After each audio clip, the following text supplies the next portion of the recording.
Hi guys, this is Manu Mishra. So welcome back with a session जिसमें आज हम लोग 12th मई के द हिंदू न्यूज़पेपर का एनालिसिस करेंगे। So here we start the analysis of today's newspaper. So again एक रिपोर्ट आई, आईसीएमआर के चीफ ने एक रिपोर्ट निकाली और रिपोर्ट में बताया कि 15 स्टेट्स में जो पॉजिटिविटी रेट है वो 21% है। मतलब अगर 100 लोग टेस्ट करा रहे हैं तो 100 में से 21 लोग पॉजिटिव निकल के आ रहे हैं कोविड 19 के इन्फेक्शन से। तो और ये केसेस जो है केसेस राइज कर रहे हैं 15 स्टेट्स में। तो जरूरी नहीं है कि 15 स्टेट्स के नाम में आपको याद करने की जरूरत हो। और जो आईसीएमआर के चीफ है, अ, उनका नाम बलराम भार्गव है। बलराम भार्गव ने बेसिकली बताया कि अगर हमें सेकेंड वेव को रोकना है, सही तरीके से अगर रोकना है, तो उसका एक ही तरीका है। वो ये है कि जिन स्टेट्स में या जिन डिस्ट्रिक्ट्स में, स्पेसिफिकली जिन डिस्ट्रिक्ट्स में 10% से ज्यादा पॉजिटिविटी रेट है, वहां पर आप लॉकडाउन लगा दो अराउंड 6 to 8 डेज का। तो ये केसेस जो इंक्रीज हो रहे हैं, पॉजिटिविटी रेट जो इंक्रीज हो रही है वो डिक्रीज हो जाएगी, वो कम हो जाएगी। Again the second news is about दी, जो हमने कल पढ़ा था कि गंगा में बहुत सारी डेड बॉडीज मिल रही थी। उसी के चलते आज रिपोर्ट आई और रिपोर्ट में पता लगा अराउंड 71 बॉडीज रिट्रीव की गई फ्रॉम गंगा, है ना। 21 बॉडीज रिट्रीव की गई सब। और जब ये ऑटोप्सी हुई तो ऑटोप्सी में पता लगा कि जो बहुत सारे जो डेड बॉडीज थी वो विक्टिम थे कोविड 19 के इन्फेक्शन का।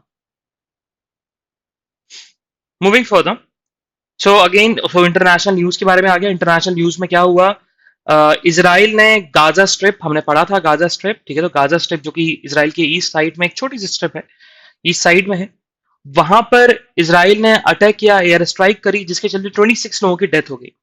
तो इसराइल बहुत ज्यादा रिटेलिएट कर रहा है पैलेस्टीन्स को, जो भी प्रोटेस्ट करते हैं, बेसिकली मुस्लिम्स को रिटेलिएट कर रहा है, क्योंकि वो क्लेम करते हैं कि ये पैलेस्टीन हमारा है और हमें लेना चाहिए, ये हमारी टेरिटरी होनी चाहिए। बट इसराइल ने अपना पूरा डोमिनेंस क्रिएट कर रखा है पैलेस्टीन में, और बहुत सारी जो मेजर सिटीज हैं जो कि रिलीजियस इंपॉर्टेंस रखती हैं इस्लाम रिलीजन में, जैसे कि जेरूसलेम, उसको भी कैप्चर करके रखा हुआ है इसराइल अथॉरिटीज ने। वो अपनी टेरिटरी, अपना डोमिनेंस लेके चलते हैं। वही एक रेटिंग एजेंसी है मूडी, मूडी इन्वेस्टर सर्विसेज। तो मूडी इन्वेस्टर सर्विसेज ने बताया कि इंडिया इस साल का जो ग्रोथ है वो 9.3% से डिक्रीज हो जाएगा।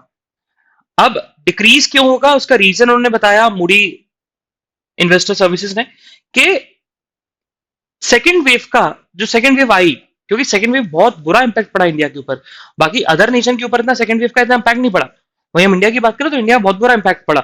इसी के चलते एक नेगेटिव इंपैक्ट दिखेगा, एक नेगेटिव इंपैक्ट दिखेगा ऑफ दी सेकेंड वेव, जिसके चलते इंडिया की जो ग्रोथ है वो 9.3% से डिक्रीज होने वाली है। Moving further, so there something about city, तो हमें सिटी के बारे में नहीं पढ़ना है, okay. So again, this is about city. So we directly jump to the northeast page. So northeast page में राजस्थान, कल हमने राजस्थान की न्यूज पढ़ी भी थी कि राजस्थान के चीफ मिनिस्टर ने स्ट्रिक्ट लॉकडाउन लगा दिया फॉर 15 डेज। और अभी भी उन्होंने एक अच्छा स्टेप लिया, राजस्थान गवर्नमेंट ने बहुत अच्छा स्टेप लिया। उन्होंने एमएलए लेड फंड से जितना भी फंड मिलता है एमएलए को, वो फंड कलेक्ट करके कोविड 19 के पेशेंट्स में या कोविड 19 के रिलीफ में लगाया जाएगा। तो जैसे कि एमपी लेड होता था, जैसे एमपी लेड की बात हुई थी लास्ट ईयर, वैसे ही एमएलए को भी लोकल एरिया डेवलपमेंट का फंड्स मिलता है। अब उस फंड को एमएलए को नहीं दिया जाएगा, बल्कि वो दिया जाएगा किसको, आपके वो चीफ मिनिस्टर रिलीफ फंड में डाला जाएगा, और उस फंड का यूज किया जाएगा कोविड 19 को रिटेलिएट करने में, जो भी इकोनॉमिक लॉसेज हो रहे हैं फॉर द वैक्सीनेशन, उस सब पर्पज के लिए। And again moving further, so on the south page हमारे लिए एक ही न्यूज इंपॉर्टेंट है कि क्या हुआ 2 दिन पहले 11 लोगों की डेथ हो गई थी because of oxygen supply, lack of oxygen supply in the state of Andhra Pradesh. Andhra Pradesh state में 11 लोगों की डेथ हो गई थी क्योंकि उनको एडिक्वेट ऑक्सीजन सप्लाई नहीं मिल पाई, जिसके चलते जो चीफ मिनिस्टर है वहां के जगनमोहन रेड्डी, उन्होंने अनाउंस कर दिया कि जितने लोगों की डेथ हुई है because of lack of oxygen, उनकी फैमिलीज को 10 लाख रुपीज का फाइनेंशियल सपोर्ट मिलेगा। सो अगेन तो महाराष्ट्र स्टेट गवर्नमेंट ने डिसाइड कर दिया और बोल दिया है कि 18 और 44 का जो एज ग्रुप है उनको वैक्सीनेशन थोड़ा डिले कर सकते हैं। लेकिन अभी जो भी हमारे पास डोसेज आ रही है वो डोसेज की हमारी पहली प्रायोरिटी सेकंड शॉट की तरफ होगी। जो अब दी 45 है वो सेकंड शॉट ले रहे हैं, पहली प्रायोरिटी वो होंगे। Again moving further, so yes on the editorial page तो आज हमारे लिए दो एडिटोरियल इंपॉर्टेंट है। So one is about the evaluate the Ladakh crisis and keep China at bay. तो ये अपन पढ़ने वाले हैं दिस एडिटोरियल, इसको अपन समझेंगे कि इंडिया को क्या लेसन सीखना चाहिए।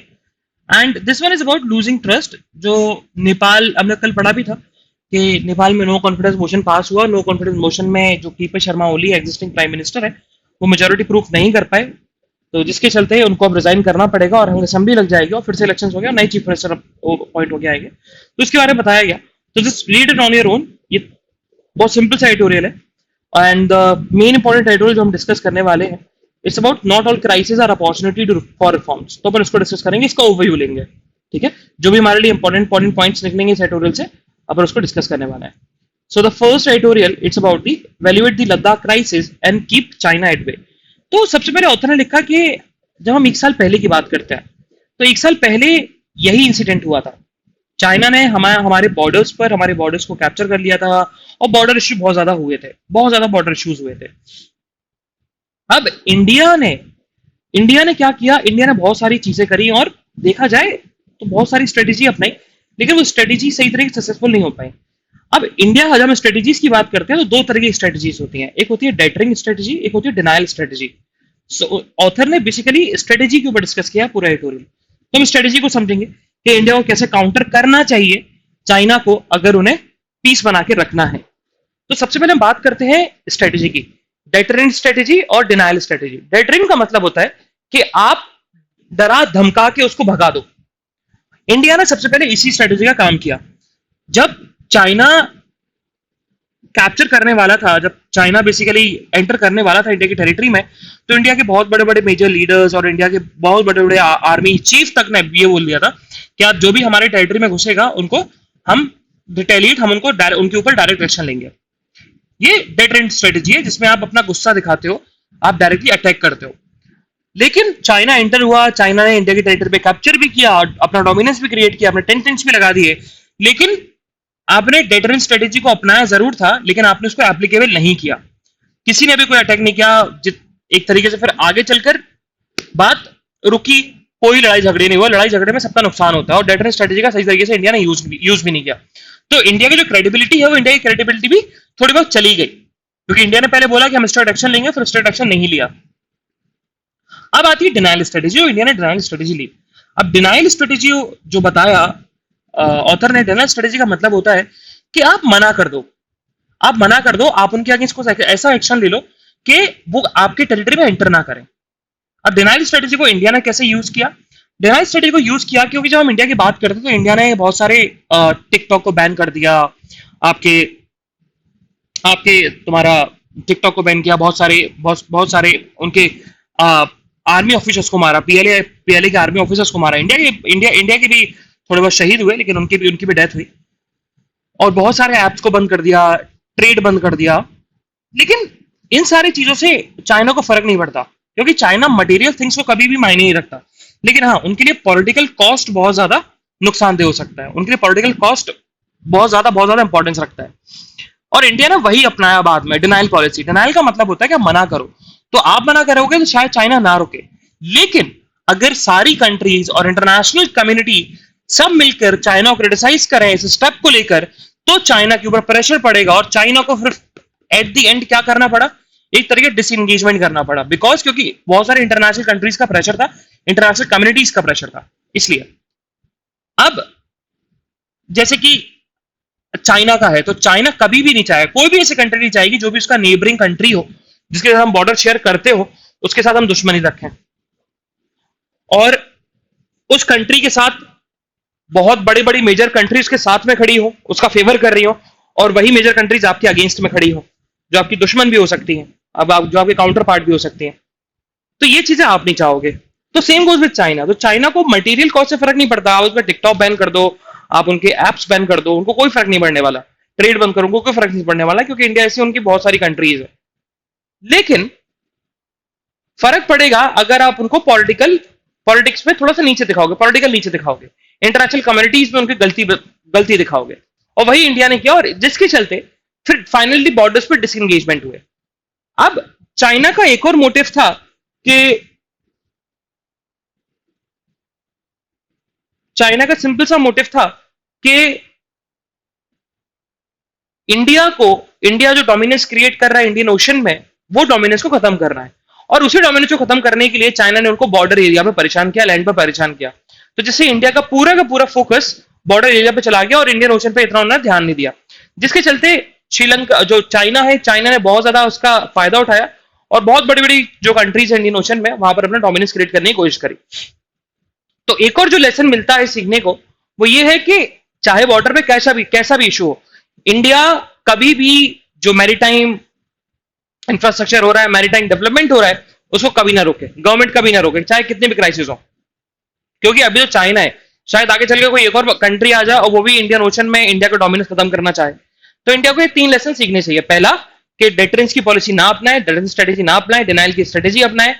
जो आप कमजोरी पकड़ो चाइना की, किसी भी कंट्री की कमजोरी पकड़ो और उस कमजोरी का फायदा उठाओ। और तीसरा, कि आप एक इशू के चक्कर में आप दूसरे, जिसमें आपका स्ट्रांग होल्ड है, दूसरी चीज में आप लूज ना हो जाए। जैसे इंडिया का लैंड इशू में भी डिसएंगेजमेंट फाइनली हुआ, लेकिन इंडियन ओशन में जो थोड़ा बहुत डोमिनेंस था इंडिया का, वो थोड़ा सा लूज हो गया था। तो भाई इंडियन गवर्नमेंट को अब एक स्ट्रिक्ट एक्शन लेना चाहिए और देखना चाहिए कि इंडिया में कैसी भी सिचुएशन हो, किसी भी कंट्री के साथ, इंडियन ओशन में वो जो भी मॉडर्नाइजेशन हो रहा है, जो भी डेवलपमेंट हो रहा है, वो डेवलपमेंट को ना रोके। Moving further, so this is about not all crisis are opportunities for reforms. तो जो भी हमारे लिए इंपॉर्टेंट होगा अपन उसको पढ़ेंगे। तो सबसे पहले बताया ऑथर ने कि अभी बहुत सारे इकोनॉमिस्ट हैं, बहुत सारे एक तरीके से लिबरल्स हैं, वो गवर्नमेंट को ये बता रहे हैं कि ये क्राइसिस का जो मौका होता है ना, क्राइसिस के मौके पर ही हमें अपॉर्चुनिटीज मिलती है, हम रिफॉर्म लेके आए, बहुत ज्यादा रिफॉर्म लेके आए। अब जितने भी इकोनॉमिस्ट हैं, जितने भी लिबरल्स हैं, जितने भी एकेडमिशियंस हैं, एग्जाम्पल दिया 1991 का इकोनॉमिक क्राइसिस, कि 1991 में इंडिया में इकोनॉमिक क्राइसिस आया था और वो क्राइसिस के समय सारे रिफॉर्म्स आए कि इंडिया एक तरीके से कैपिटलिज्म की तरफ चलने लगी और इंडिया के पास बहुत ज्यादा रेवेन्यू आ गया। इंडिया इकोनॉमिकली बहुत ज्यादा स्ट्रांग बन गई थी, जीडीपी बहुत ज्यादा इंक्रीज होने लगी थी। तो ऑथर ने बताया कि देखो, जब 1991 का क्राइसिस था, वो ग्लोबल इशू नहीं था, वो कोई ग्लोबल क्राइसिस नहीं था, इंटरनेशनल कम्युनिटी और किसी भी कंट्री को इंपैक्ट नहीं पहुंचा, सिर्फ इंडिया को इंपैक्ट पहुंचा था। तो वो क्राइसिस हमारे लिए अपॉर्चुनिटी लेके आई थी to have a reforms. But ये जो कोविड 19 की क्राइसिस है, कोविड 19 क्राइसिस सिर्फ इंडिया में नहीं है, पूरे इंटरनेशनल क्राइसिस, सारी कंट्रीज में इंपैक्ट पड़ा है इसका। अब सारी कंट्रीज चाहती हैं कि हम अपने आप को कैसे सुधारें, इकोनॉमिकली रिवाइव करें, और वही इंडिया कर रही है। अब 1991 में जब इंडिया में इकोनॉमी ओपन हुई थी, तो लोगों के पास पैसा था, बारी बारी कंट्री में पैसा था, उन्होंने इंडिया में इन्वेस्ट किया क्योंकि इंडिया में पॉपुलेशन थी, इंडिया में मार्केट बनाना चाहते थे। बट अभी अभी सब लोग अपने बारे में सोच रहे हैं, अभी फॉरेन इन्वेस्टमेंट के बारे में कोई सोच ही नहीं रहा। ये सबसे बड़ा कंसर्न है ऑथर का। ऑथर ने यही बोला है कि सारी जो क्राइसिस होती हैं वो अपॉर्चुनिटीज नहीं होती to have a reform. So this is the importance of this editorial, so just read it. तो थोड़ा बहुत पोर्शन आपको रीड करना है, and about just only the 1991 crisis and present की सिचुएशन में क्या डिफरेंस है, क्राइसिस में क्या डिफरेंस है। तो एक डिफरेंस मैंने खुद बताया, तो द वन डिफरेंस इज कि 1991 का क्राइसिस सिर्फ इंडिया में था, पूरे वर्ल्ड में नहीं था, और अभी जो क्राइसिस चल रही है कोविड 19 के, पूरे वर्ल्ड में है, ना कि सिर्फ इंडिया में। मूविंग फर्दर, सो अगेन, सो हाईकोर्ट आज हियरिंग सुनने वाला था। कल हमने पढ़ा था कि हाईकोर्ट हियरिंग सुनेगा, सेंट्रल विस्टा प्रोजेक्ट में पिटीशन फाइल हुई है। तो सेंट्रल गवर्नमेंट ने रिटेलिएट किया, सेंट्रल गवर्नमेंट के जो रिप्रेजेंटेटिव है उन्होंने बताया कि ये पीआईएल बिल एक और अनदर पीआईएल, मतलब एक और ऐसा ही एक और स्टेप है कि सेंट्रल विस्टा प्रोजेक्ट को रोका जा सके। पहले भी ऐसे बहुत सारे केसेस हुए थे, पहले भी सेंट्रल विस्टा प्रोजेक्ट के ऊपर पीआईएल फाइल हुई थी, केसेस फाइल हुए थे। तो कोर्ट ने ऑलरेडी डिनाई कर दिया था कि नहीं, सेंट्रल विस्टा प्रोजेक्ट की जरूरत है और उसको करना पड़ेगा। लेकिन अभी जो पीआईएल फाइल हुई, पीआईएल फाइल का कंसर्न अलग है। कंसर्न ये है कि जो पैसा आप सेंट्रल विस्टा प्रोजेक्ट में लगा रहे हो, वो पैसा अगर हेल्थ सेक्टर में लगाते तो शायद कुछ बेनिफिट होता पब्लिक को। तो फिर उसको रिटेलिएट करके सेंट्रल गवर्नमेंट ने बोला कि ये अलग स्टेप है, ये एक नेक्स्ट स्टेप है बाय द अपोजिशन, कि कैसे सेंट्रल विस्टा प्रोजेक्ट को रोका जाए, उस पर एक तरीके से उसको स्टॉप कर दिया जाए, स्टे लगा दिया जाए उस प्रोजेक्ट पर। बल्कि उनका कोई मोटिव नहीं है हेल्थ सेक्टर से और वैक्सीन से रिलेटेड। सो अगेन, तो बहुत सारे एक्सपर्ट्स ने ये बोला कि अगर वैक्सीन से जीएसटी हट जाए तो वैक्सीन बहुत ज्यादा चीपर हो जाएगी। अब ये चीज वेस्ट बंगाल की चीफ मिनिस्टर ममता बनर्जी ने ये बोली और बहुत बड़े बड़े इकोनॉमिस्ट, बहुत बड़े बड़े एकेडमिशियंस ने बोला। लेकिन फाइनेंस मिनिस्ट्री निर्मला सीतारमन ने इसको रिटेलिएट किया और निर्मला सीतारमन ने यह बोला कि वैक्सीन तो सिटीजन को फ्री में मिल रही है, पैसा नहीं ले रहे हम उनसे, लेकिन पैसा दे कौन रहा है? गवर्नमेंट दे रही है। तो गवर्नमेंट अपने रेवेन्यू से दे रही है ना, गवर्नमेंट अपने रेवेन्यू से दे रही है। तो जो स्टेट गवर्नमेंट के चीफ मिनिस्टर है और जितने भी एकेडमिशियंस है वो सिर्फ जीएसटी को कम करना इसलिए चाहते हैं क्योंकि स्टेट और सेंटर का शेयर थोड़ा सा गड़बड़ा जाएगा, स्टेट को थोड़ा कम शेयर मिलेगा in comparison to the centre, है ना, क्योंकि हम जीएसटी दे रहे हैं उसके ऊपर। और पब्लिक थोड़ा पैसे दे रही है, पब्लिक को तो फ्री में मिल रहा है। जब पब्लिक को फ्री में मिल रहा है तो पब्लिक को कोई बात ही नहीं है, वैक्सीन चीपर की कोई बात ही नहीं है, क्योंकि पे तो गवर्नमेंट कर रही है। तो जितने भी स्टेट गवर्नमेंट के चीफ मिनिस्टर्स है, जितने भी एकेडमिशियंस है, उनका मेजर जो कंसर्न है वो पब्लिक नहीं, वो कंसर्न है sharing of funds between the centre and the state government. Moving further, so this something about politics. ये पेज पूरा पॉलिटिक्स से रिलेटेड है, हमें नहीं पढ़ना है। Okay, so on the national news, सो एक न्यूज हमारे लिए इंपॉर्टेंट हो जाती है।